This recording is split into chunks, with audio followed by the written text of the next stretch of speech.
pak qaste para primejt, atmosfera brenda shtëpisë së Big Brother u ndriçua nga një pamje që nuk kaloi pa u vënë re nga publiku dhe banorët e tjerë.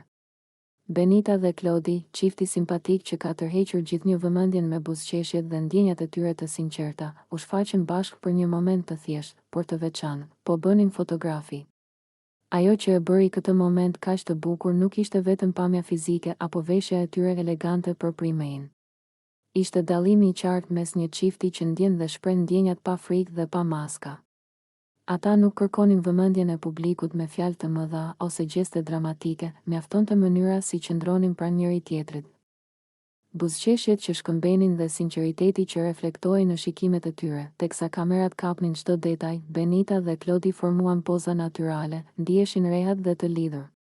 Çdo foto nuk ishte vetëm një kujtim vizual, por një tregues i një lidhjeje të vërtetë, i afërsisë që kishin ndërtuar brenda shtëpisë dhe i mënyrës se si dinin të shprehnin ndjenjat pa e tepruar.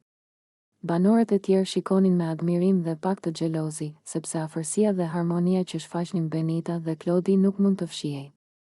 Ata ishin një shembull i vërtetë i sinqeritetit, një çift që nuk ka nevojë të bëjë asgjë të tepruar për të tërhequr vëmendjen. Ndjenja e tyre e natyrshme fliste më shumë se çdo gjest tjetër.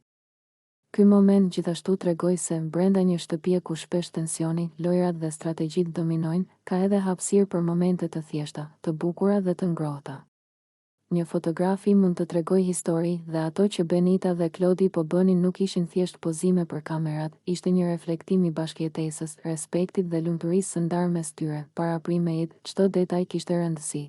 Mënyra si mbajnë duart, mënyra si shikohen dhe buzëqeshjet e vogla që shpërthejnë pa e kuptuar askush tjetër. Çdo fotografi ishte një kujtesë e bukurisë së ndjenjave të ndara, një mesazh i qartë për publikun së dashur.